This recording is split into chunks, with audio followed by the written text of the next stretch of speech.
Bienvenue sur Communicant.info, le média qui explore la stratégie d'entreprise, la communication et puis le marketing.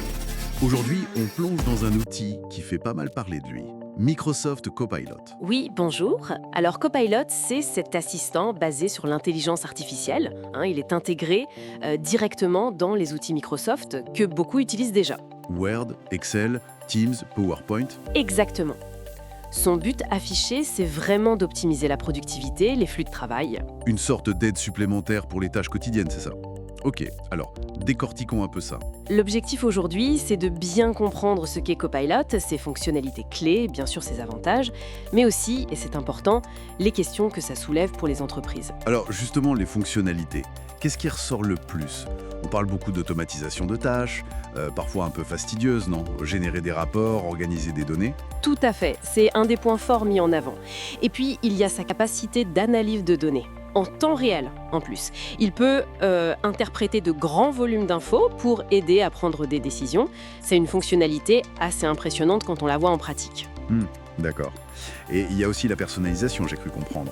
L'outil apprendrait les préférences pour adapter ses suggestions. C'est là que ça devient vraiment intéressant, non? Oui, mais attention, ça demande un peu de temps. Il faut que l'outil apprenne de l'utilisateur. Et au-delà de l'aide individuelle, Copilot vise aussi à améliorer la collaboration d'équipe. Ah oui, comment ça?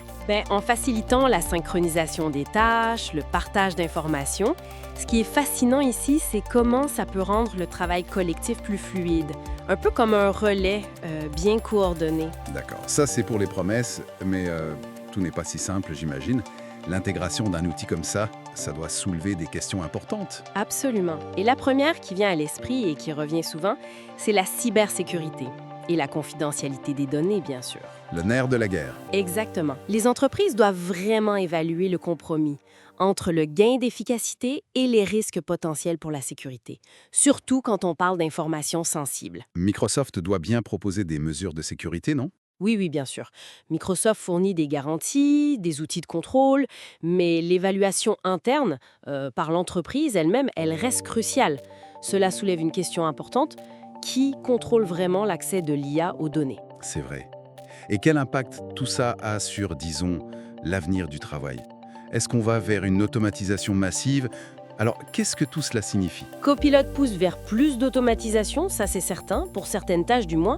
Ça implique que les professionnels vont devoir s'adapter, développer peut-être de nouvelles compétences. Lesquelles, par exemple?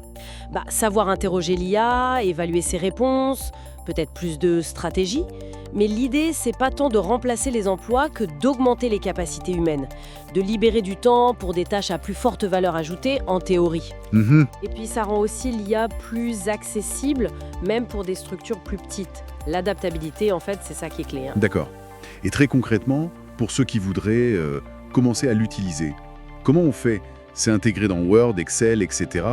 Mais il faut faire quoi? Alors techniquement, il faut un abonnement Microsoft 365, compatible évidemment, et ensuite il faut activer la fonction dans les paramètres, c'est souvent l'admin qui gère ça. Ok, ça semble assez direct sur le papier. Sur le papier, oui, mais la préparation en amont est essentielle, comme on disait. Bon, si on devait résumer un peu tout ça, Microsoft Copilot s'annonce comme un outil puissant, potentiellement, pour repenser notre façon de travailler, grâce à l'automatisation, l'analyse et une meilleure collaboration. Si tout va bien. Oui, c'est ça. Si on relie ça à la vue d'ensemble, le potentiel est là, c'est indéniable, mais ça demande une approche vraiment stratégique. Il faut garder à l'esprit les enjeux de sécurité et puis la nécessité pour les équipes de s'adapter, de se former. C'est un projet d'entreprise, pas juste un outil technique. Exactement. Et peut-être une dernière pensée pour prolonger la réflexion. Si Copilot est aujourd'hui présenté comme un assistant, un copilote, jusqu'où cette collaboration homme-machine peut-elle aller ?